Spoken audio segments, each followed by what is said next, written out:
سلامونه، زه فضل یم د بلجیم څخه ستاسو ته د هالندي ژبې درسونه وړاندې کوم. نن زموږ موضوع خپل ځان معرفي کول. په هالندي کې zelf voorstellen. Wie ben ik? زه څوک یم. ik ماته وایي wie څوک. Ik ben Fazil. زه فضل یم. یعنی ik ben Fazil. زه فضل یم. Hoe heet je? ته څوک یې؟ Wat is je naam? ستا نوم څه دی؟ What یعنی څه شی؟ is je naam یعنی ستا نوم. Mijn naam is Fazil. زما نوم فضل دی. Aangenaam. ښه راغلاست. Wie ben je? ته څوک یې؟ Wie ben je? ته څوک یې؟ Ik ben Fazil. زه فضل یم. En je او ته چا سره په خبرو کې وای wie ben je؟ ته څوک یې؟ هغې درته ویلو Ik ben Fazal en je. زه فضل یم او ته څوک یې؟ Ik ben Kayoum. یعنی زه کیوم یم.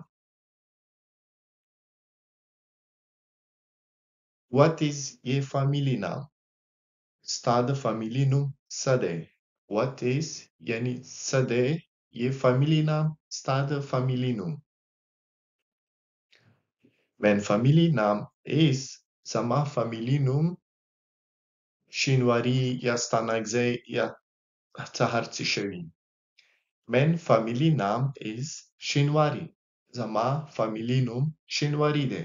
En je او تا فامیلی نوم څه شی دی؟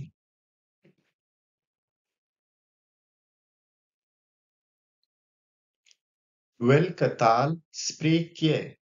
یعنی کومه ژبه وای. Welke کومه taal ژبې ته وای. Ik spreek یعنی زه وایم. Ik spreek Pashto یعنی زه پښتو ژبه وایم. Ik spreek Urdu یعنی زه اردو ژبه وایم. Ik spreek Engels یعنی زه انګلیسي ژبه وایم. په انګلیسي کې ورته انګلیش وایي.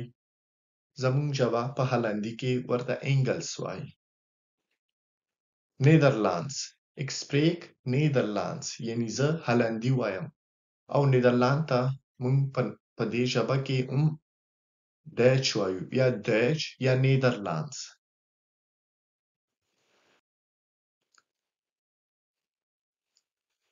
Uit welke land kom je? یعنی کوم مملکت نه یې؟ Ik kom uit China مثلا. یعنی زه چاینا نه یم.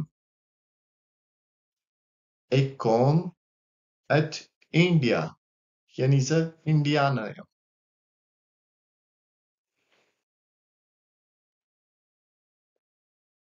Waar woon je? چرته اوسېږې؟ Waar چرته woon اوسېدلو ته وایي. Ik woon in Parijs. زه په پاریس کې اوسېږم. یعنی ik زه woon اوسېدل Parijs. پاریس. په انګلیسي کې پاریس وایي. په هالندي ژبه کې پاریس. Waar ben je geboren? وای چیرته زیږېدلی؟ Waar چیرته ben je geboren یعنی ته زیږېدلی. چیرته زیږېدلی؟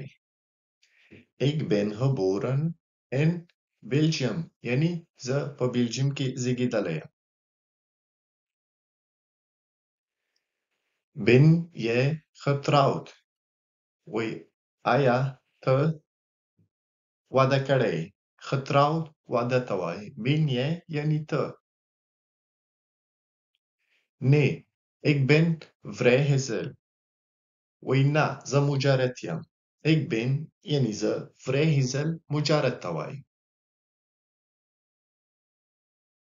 Heb jij kinderen؟ وایي ته ماشومان لرې. Kinderen ماشومانو ته وایي. Heb jij وایي آیا ته لرې. Heb jij kinderen؟ Ja, ik heb 10 kinderen. وایي وو زه 10 ماشومان لرم. Ik heb 10 kinderen. مثلا 1 2 3 4 5 6 7 8 9 10. او هلک ته jongens ویل کیږي. جینۍ ته میشه. هلک ته jongen، جلۍ ته میشه. ډیره مننه د لیدو نه مو. او که کوم درس هم غواړئ ما ته کمنټ کې ولیکئ، زه به درته جوړوم انشاءالله. خدای پامان.